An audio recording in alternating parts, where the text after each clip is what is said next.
Darkness. Now here again is Kevin Mooney.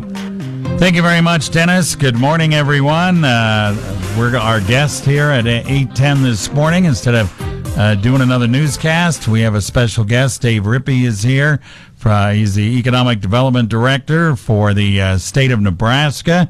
And this is his second visit to the state. And how many months have you now been the Economic Development Director? I think 7 months now. 7 months? It's great to be back. Yeah, well, we're glad I'm talking to you for the second time in 7 months. You can come as many times as you want, okay? I appreciate that invitation. I'll do that. Anytime you want. You're more than welcome. All right, you're coming out just kind of on a vacation. Take the kids here and show them around, but you're also kind of doing a little business here as well, right? Yeah, mainly out to listen, and as we obviously look at economic development across the whole state, not just the eastern side, it's important to get out and talk to folks about what's going on and how the state best serves all the communities of Nebraska. All right. One of the things you're doing is looking at housing programs. I know we did a housing study out here for the Panhandle, and it showed our need for workforce housing.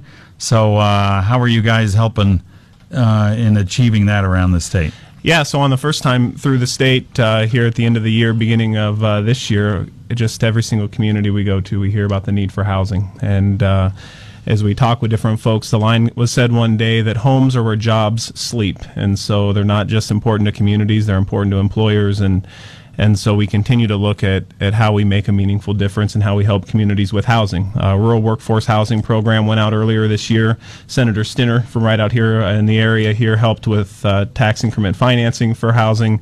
And we continue to look internally at our programs, such as the Affordable Housing Trust Fund, to how we make them more flexible and more meaningful and usable for communities. And so we're out listening and obviously trying to look at how we can modify programs to make them more impactful for communities like Scottsbluff, Gearing.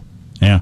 Senator Stinner really worked on that bill very hard. I know there was some opposition from people that don't like tax increment financing necessarily, but how important do you think that bill will be to kind of generate a little more workforce housing? Well, just like when you look at actually building a home, there's no one area where we're finding that makes these homes too expensive. It's a culmination of things. And so when we look at the tools to help with the financing or help to buy down the cost, there's no silver bullet. And so tax increment financing or any other type of programs, as we look at the community level or state level, it's going to take a lot of arrows in order to figure out how we help address these housing issues across the state. All right. The Nebraska Advantage Act is up for review by the legislature in this next session. Do you see any modifications in that particular legislation? Yeah, it'll certainly be a topic at hand this year as we see a sunset date for next year. You might be familiar with the Blueprint Nebraska initiative that's being co-chaired by Owen Palm right out here right now. There is an incentive and tax policy committee in place through that, and a number of other groups of senators and folks in-house in our department and others that are taking a look at really how we make the program the best possible program for the state. How do we look at our state resources and talk about the return on investment that our state sees from those investments and move those resources into the highest performing part of that portfolio. And so as we look at Nebraska Advantage, I guess that approach is certainly top of mind. Yeah. I guess the one thing people, when they look at it, they go, are we giving tax incentives to businesses that aren't offering a high enough wage in order to really support a family? And then that's one of the things, I guess, when I look at it, I go, maybe we need to make sure that we're giving tax incentives to the right people, right? Yeah, I think as anyone, regardless of party affiliation or where they're at, looks at the program, most people can agree on the whys and the whats. We know that we want good paying jobs. We know that we want quality companies in this state, and we know that we want to grow our economy to provide a better quality of living for all of us. And so we can all agree and coalesce around those whys. It's just figuring out how we get there. Yeah. All right. You're going to have a Midwest Japan conference in Omaha here coming up this fall. Tell us about that, and it has kind of a link to the visit by the Japanese consul here earlier this year, right? Yeah, this is a really big deal, Kevin. This is the 50th year of the U.S. Midwest Japan Trade Association Conference. This is a conference that rotates between one of the central states every year in Tokyo. It's some of the top businesses from Japan and governments from the central part of our country. And so this is the 50th anniversary of the conference. And so we're planning quite a showcase for our state. We get to host this, and so we're expecting 200 to 300 Japanese business people to come visit our state. We're expecting five to seven different governors from the central part of the country to be here for this, and we think it's a tremendous opportunity to showcase Nebraska. And one of the great links to out here in the Scottsbluff area, it goes back to the Japanese Consul General Ito's visit out here earlier this year, and some of the artifacts and some of the history from the Japanese settlements here in Scottsbluff.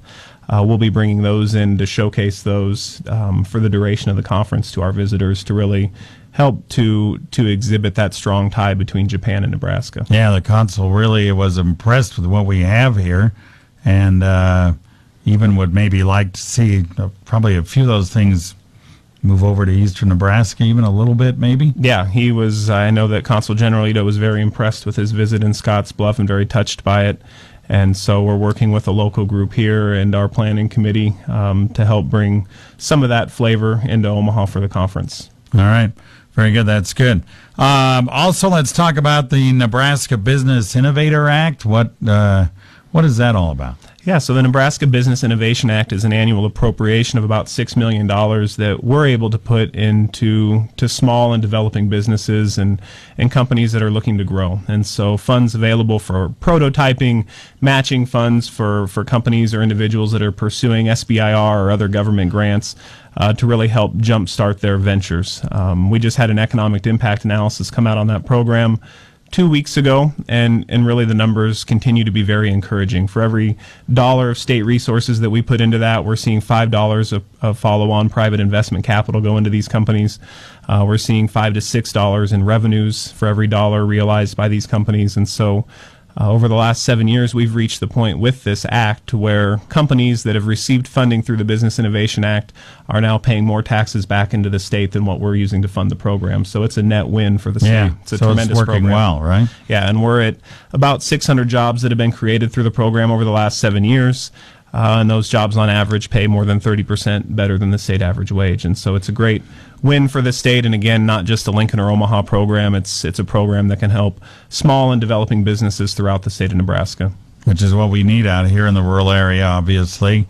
I think we're doing all right here in Scottsbluff, Gearing, but when you look at the other smaller towns around the Panhandle, I know you guys, like us, are hoping you can find something to help grow some of these smaller communities around the state, right? Yeah, really, it's a realization that no one's coming in to save any of us, right, Kevin? And we have to look at how we grow our own and really creating and making the state resources available to help communities and to help people help themselves. And so that's really what the Business Innovation Act is all about.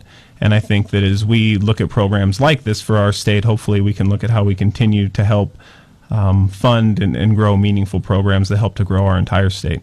All right, Dave. Thanks again for coming in. Hey, appreciate the opportunity. You bet. Always great to be in the Valley. Well, like I said, this is the second time you've been here in 7 months, and I can't remember the director of the Department of Economic Development being here, at least in his first 7 months, twice. So that's great. I appreciate the fact you're going all around the state and working hard to help the entire state and not just eastern Nebraska. We appreciate that. We'll be back soon. I appreciate it. All right. Dave Rippe, the Director of Department of Economic Development. We appreciate him stopping by. Thanks.